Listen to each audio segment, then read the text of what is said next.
line break here, but the Yabashre, no one who got some so I walk. Patch of my intiway. I am a cafe.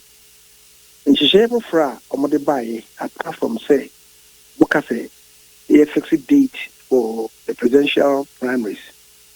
I make a say, Oma Fixiama, a month for Agiatum. I make a say, date no so much and also no. Any part in the constitution under Article 13, Clause 1, 8 pp. Na afei eno achi no no mbeka fe ayi reports aba no nyina suggest say yes pandi electoral college wa moto aba na eno so mo de bae no na so njitu na expansion of the electoral college no e nema mienu na involve ba ko almost say yemfa nyina tie SOMPA yemfa nipa bi enka ho nipa no a emfo mo nka ho no eye former for bi they say e be a former MPs amo constituency no emfo mo nka ho former MMDC emfo mo nka ho former constituency executives emfo mo nka ho ene omo ayakeka ni nyina mo bi mpo propose say even parliamentary candidates omo amokoye parliamentary candidate bia no mo antinya woni edie na obi bia oye parliamentary candidate for constituency bia yinya nim say holding my oba he wogina be mpre no na mprensa obo e ka twitwi afei wan winning ti no a meye MP ti no constituency ni shia kwa yem frɛ no nti proposal ni bi ni say yem fa sa nkofo no nyina anka ho so wo no de on say omo inclusion Unika say they are being included in their capacities as ex-official members. Officers are more than 19 years or more. SOMPA FM. Bank of one day. Yen trouble almost. And you say, you agree, then your council agree, you know. Let's say, the friend is saying, let's say, constitutional amendment, and ultimately, no, the annual delegates conference, no, and a G2. The delegates conference, no, just as a meeting. Let's just say, if you walk on, one more by virtue of the fact that no more officers, like CEOs, like former MPs, like former executives, they do more count. So, almost the end to almost almost the forever and ever, no, they are part of the constituency organization. Into almost the they can be included immediately. Wow. Now, assemble parkour, I will be on a say a view of at the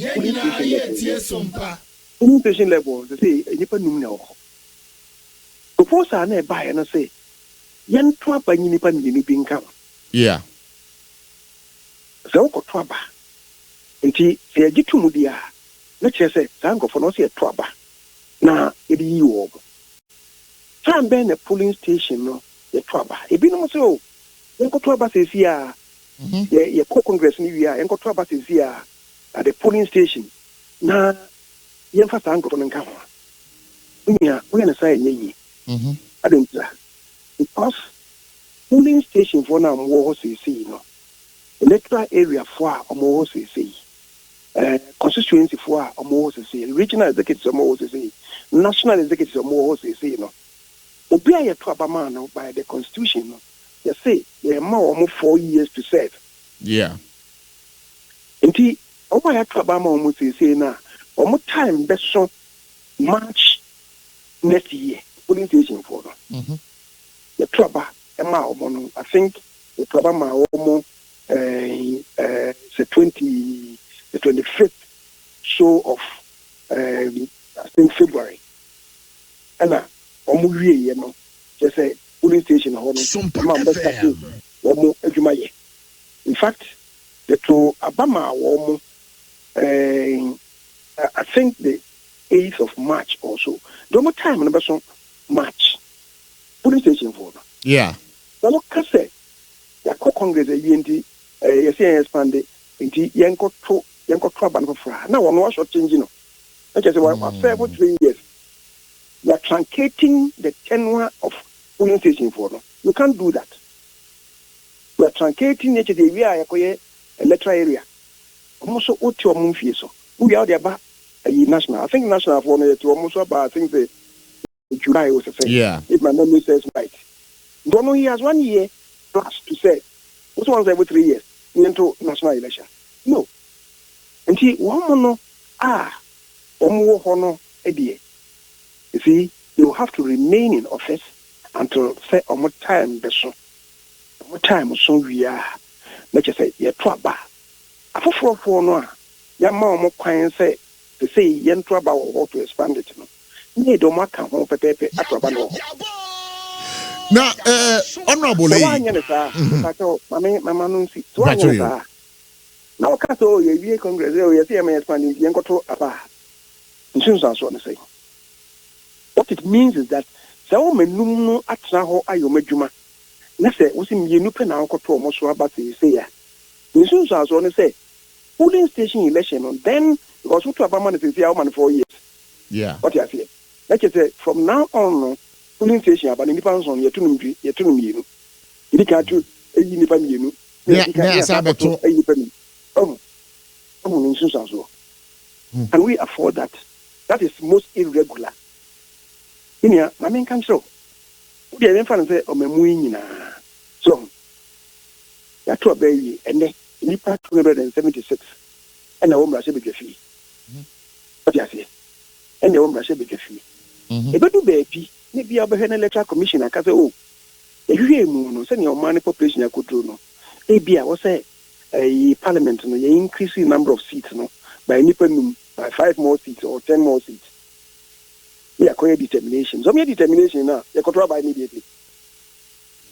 I don't think so. Yes, you don't think so. That is not how it is. Some determination, I was here the 5 SOMPA what the challenge. The senior President go 4 times. We decided it's near 200. You call 1997, no. Not seats near 200. And after you call 2004, Electoral Commission, no. And in fact, 2002, we had determination said no. Seats, somebody take by the count. Yeah. That was 2002. Yeah. We had determination, you say, indeed, you draw electoral boundaries, you know. That go for new representative, say, you know. You are immediately because we have determined, say, constituency, also creating they deserve a representative in parliament. But it was not activated or operationalized immediately. We had to wait until time I had Tuabana and a Tuaba, a man Nipanijinae, and I begin almost term with one more Mudadano. Because a parliament they had Tuaba for 4 years, no, a universal, Tafina Oba, to Mudadano, and as a conscience in a Hodada, and I say any affair you creating, no, they all began at the same time. What you say? It is the same principle now. You say, propose a number. They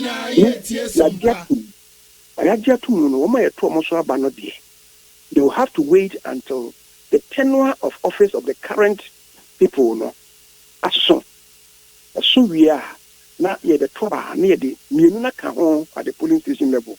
Now, if you near Chrono, you Toba yen to for Numbu, which is a Toba, you for Nipa 7. Nipa 7. That is what it means.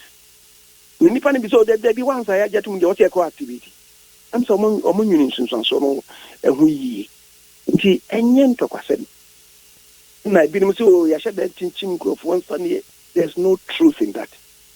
If my memory even serves me right, my dream saved me year. I think in 1995, when we did election, we changed the pattern between from Darocha to Piralajetino. 1996, they got 12 years President Kofono. If my memory serves me right, the bar 1997 na a month for Kase Yenko to Abano, immediate Yenton and Temno presidential, Yenton and Temma, maybe you know as presidential candidate on your time. And for organizing who you ratio to Mulano. In August 1998, a coach in Koto above phone. If my memory serves me right, I think it's the same electoral college in the Kotoaba. What I say? In that regard, there's even a precedent. As I'm saying, the nipa na wo in the time so ya you can push him out say omo omo a enye abato ne ye see emfa omo nka ono de you know them said we also been producer se nipa no bi anye kwan bi ne wotu nipa no nye bi yare bi no yare bi a wontimi nsɔre nipa no nye se bi a wo free mu no wo tiase nko ade those officers na omo propose say emfa omo nka ho no they can be added but election no na omo eto abama omo de so omo de they have a mandate to serve for 4 years obi oye former MP here eternally is part of the constituency establishment then you can SOMPA okay in so bisa chichimu no ni tia wano no yo meda wase pa but watch mu ye but if you say tiefo a wotie aye for God and country they will form their own minds about conversation na would have to do na wie away show you so but there are some astute members within your party are raising some concerns ebi mu kra kira ade a call so the call for early congress no enya ade a eto asumu one of those key persons aye urabo achejako di nkomo wa ha ama na kire se saade na moye no enya ade a mo party na mamra no ema ho kwan se moye and again Patrick Buama oye MPP MP for Kyei Central one say onozunya happy about the early presidential primaries but the conversation around this whole early congress ya mo ko na makwakọ yi mu flag bearer na kire say mu ya ade we e de aboa eye Dr. Mahmoud Baumia said ebe ya obetibe di nkunim ehim franka e de ama eye MPP amanyoko no come the 2028 elections SOMPA FM umya me omo kasa na nyadwe me na me ni answer meeting no ase but many omo ya first of all we should ask the council no e wo kwan so mo take decision na we say yenua menua pani Boacheja ko ra Patrick Boa one ya aka ono de o say party number no e ma ho kwan sa better say be tie no party number no hinfa na okutu e say e ma ho kwan sa me de ma catch o intia me say what they did no it fits to the constitution yeah article 13 plus 1 plus 1 and the kasa say I mean for the avoidance of doubt the material party constitution declare at the menu good nti mama kan na obi a otie no enyanti ase party constitution is say the election of the party's presidential candidate shall be held not later than 24 months from the date of the national election. National election, the next national election, we better know December 7th, 2028. And this so all working backwards, sir. The latest time, December 7th, 20, and I say December 6th, 2026. And I say, Abba, you better know, ma,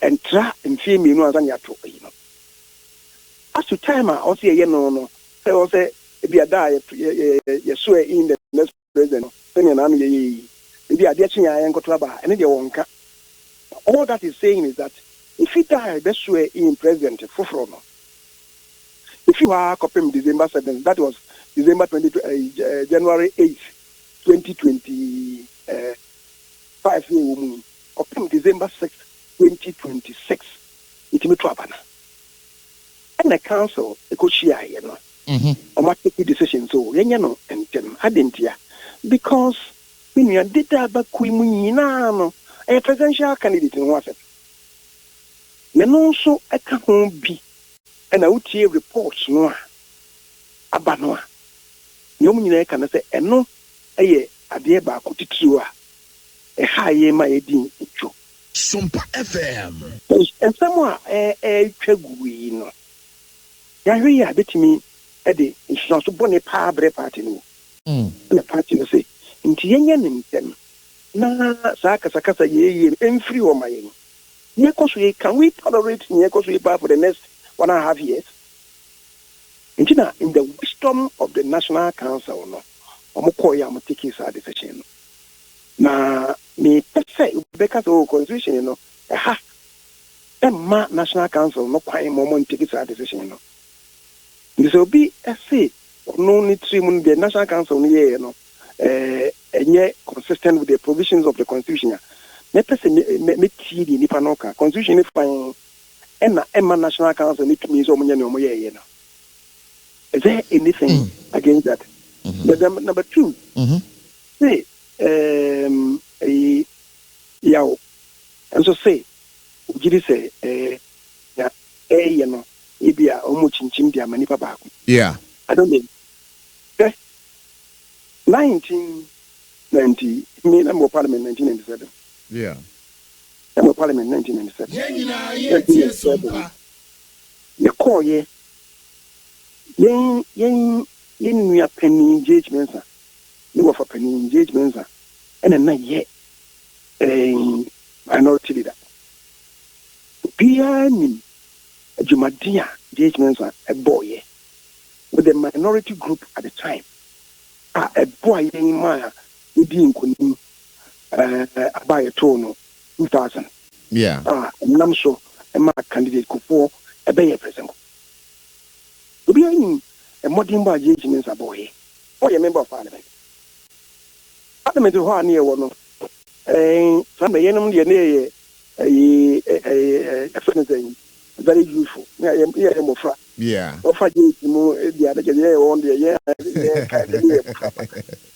We had stalwarts like Nanado Danko Kufuado. We had stalwarts. Preku was our spokesperson on finance at the time. Malik Alassane Yakubu, I think he was a spokesperson on interior also. They were all fine gentlemen, very brainy SOMPA people. No more Parliament. Later, I believe Dr. Abdul. They were strong characters and people move that time. President Kufuor, candidate Kufuor, only member of Parliament. The bar say I got to Abana. And in be MPs, no, a much Dr. Preku. I very well. Mrs. Grace Coleman, the main company crane say, Yammy penny, a could see a free from that. No, so I media, Yamin Fanacra, and say, Columbia no, Etisimu, a could do Dr. Preku. Maybe I know could be a woman and echo. They have confidence in him. Nanado Dango Kufuado, MPs Nibikodina cheap. They also had confidence in him. Like I say, MPs in the Bay Dubaco. The rest of the MPs, you know, Malik Alassane Yakubu, Menkai said, who said MPB could be.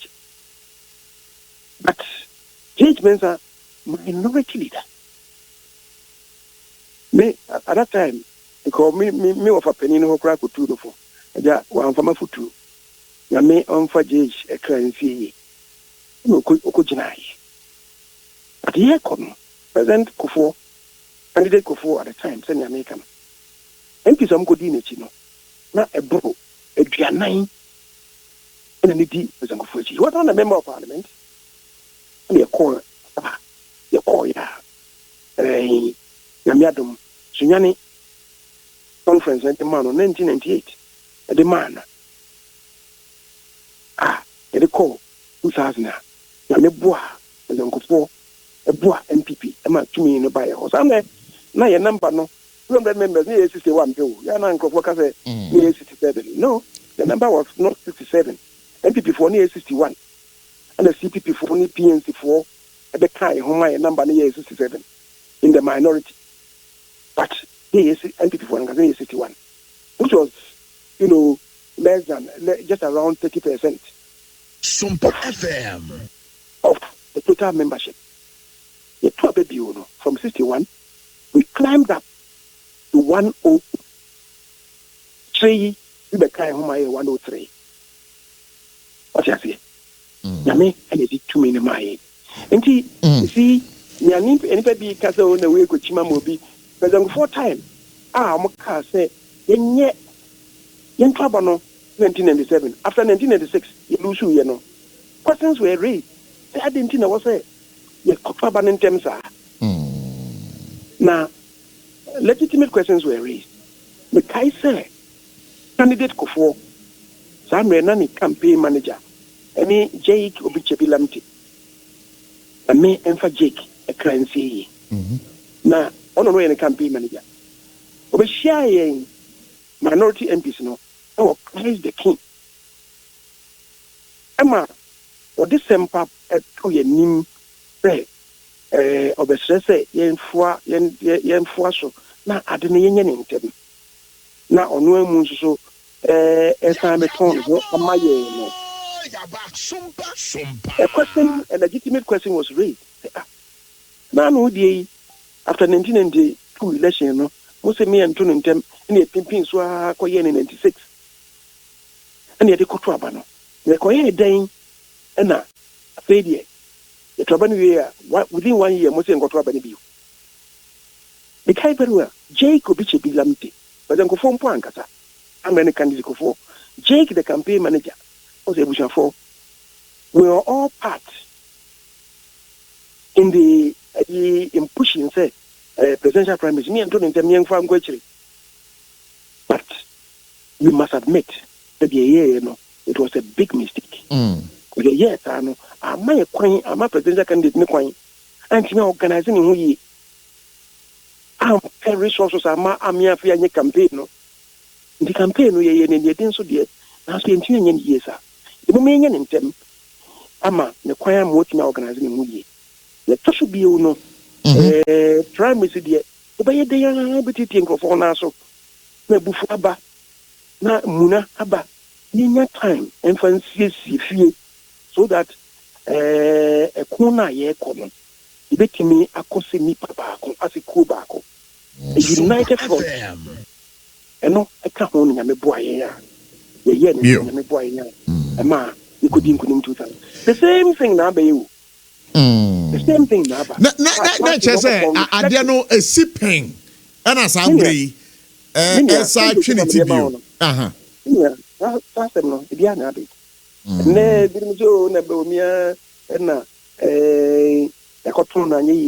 and defeat was overwhelming. Yes, son, it will be a dream.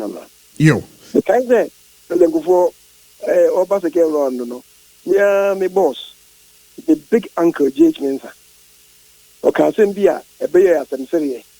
Also, go for a Banchada, and Fanco Jasso.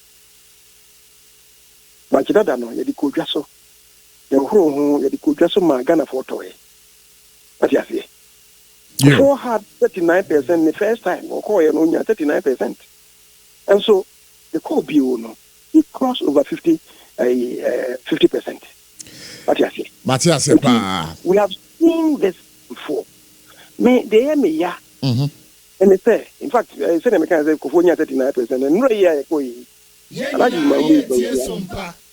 yes, the defeat was overwhelming. Now we should admit that. But he didn't get 39%. He had more than 39%. He had 41.75%. Oh, absolutely. Almost 42%. The 39%, you switch in your me, Jumadinka, and who boom, 2 minutes by the next succeeding election. Who says, the Yajumadin, ye came who boom as one party. A year thing, a year Jumadina, 2 minutes.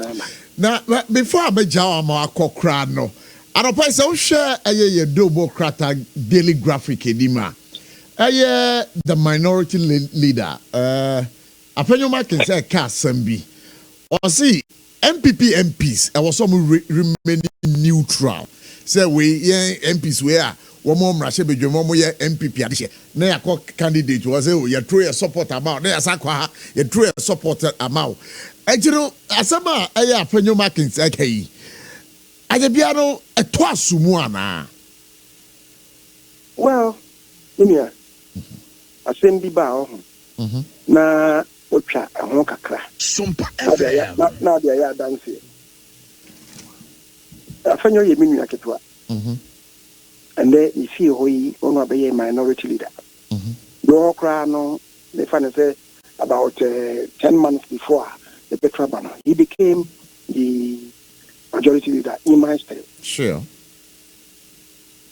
The customer, Yempagi and Evinyami, Nayanka Seminokre. The previous time, he was a member of parliament. Mm-hmm. Did he align with the presidential candidates or not? Good question. Good question. That's Inyan. The man can say, since 1990, what you say? One more, yes, you're more democratic in presidential systems. The flagship of presidential systems in the world. United States. It is some the MPs, the congressmen align. They align with the candidates. Because you see, we hear an Electoral to boost the standing amongst Omwa or more pregnant. They have been doing that. Go to Westminster. Say, Abia, Omako, Abato, Abia, there's a loss. The leader of the party who becomes the prime minister. MPs align. So, where's me away. And see, as far as I'm concerned, I don't see anything wrong with that. My catch was since 1997. We have been doing this. Name Momuno, don't insult and don't disparage any other of the potential aspirants. What you say? I mean, and yet, who will be one SOMPA and one SOMPA, the Obetimi a chilenko for me in me majority leader. I aligned because now the party constitution. A presidential candidate, the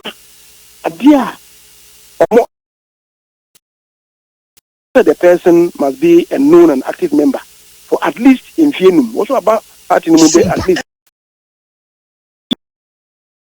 a good standing. That is what we would use. Now you must be qualified by the president. Yeah, every presidential candidate. Okay, they all come.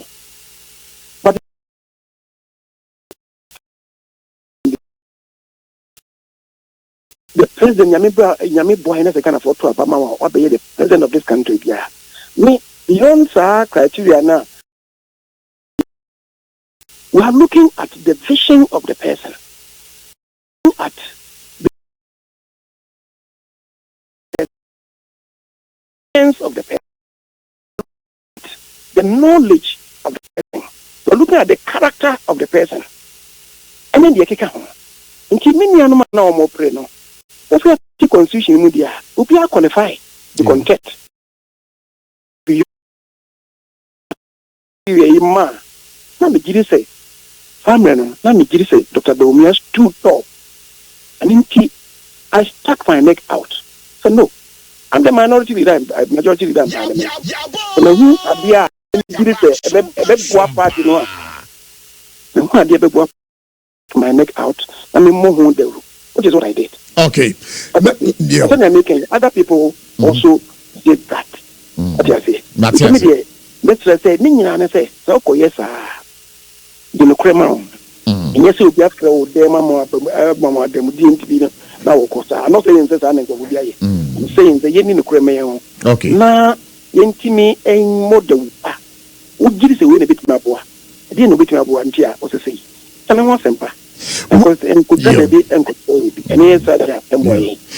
One issue so I rack my brain because listening to the Deputy General Secretary for the New Patriotic Party, Haruna Mohammed, and no pay on one of the networks, he had said, the early Congress decision being arrived at NEC and then given finality to by the NC, Ebe Basso on the 31st of January 2026, that is the final. Because me, what I know, they say, about the MPP, the highest taking decision body of the party, at the national conference. I'm asking from you, say, sir, early Congress, would it be subjected to the approval from the national delegate conference? July Busu Minimwana. You can't say natural. Article 13 na meka na etese. Article 13 na meka kire wo. Say the election of the presidential candidate shall be held not later than 24 months from the date of the national election. So the date and venue for the election shall be decided by the National Council. That ends it. And no, on cassette, Congress need decided. On cassette, National Annual Delegates Conference need decided. Party no mremuno. It make us say same way. A constituency executives, even disciplinary procedure, Ambono, they say a disciplinary procedure, no, maybe a constituency, we in a Montiasia, Paco region. The regional disciplinary committee no appeal to the National Montiasia, Paco National. What they call National Disciplinary Committee, no can a final. What you say? What you want to share for the various levels, the structures. We too many know, yeah, they are share. National Council. National Council. It is say the National Constitution. Say the Supreme Court of the National Constitution can say elections petitions assembly the determination ends with the appeals court. Until they call High Court, one now call Oko. And so one to ones how they call appeals court, now appeals court need this idea. It's a finality. It doesn't travel to the Supreme Court. Yeah, but I'm very grateful for the explanation because I had an interview also with Kwabena Japan, and he had also said, that decision will be subjected to the approval of the National Delegate Conference. Constitution, and you find a casa. As my cano, yes, Sunny, I don't know, I know, maybe.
Them say, yeah, there was so much, yeah, Kumasi Gidado, idea was so a dear deep crowd amount, SOMPA, and then you've helped us so much. Once again, we want to say, Yabank, Minim say won cry how and that's so ni had but now we be around piano. You are always welcome to our studios. Why? That's it. You want to say na. You know ka se na de kakra na me jai ni me na me no ka se.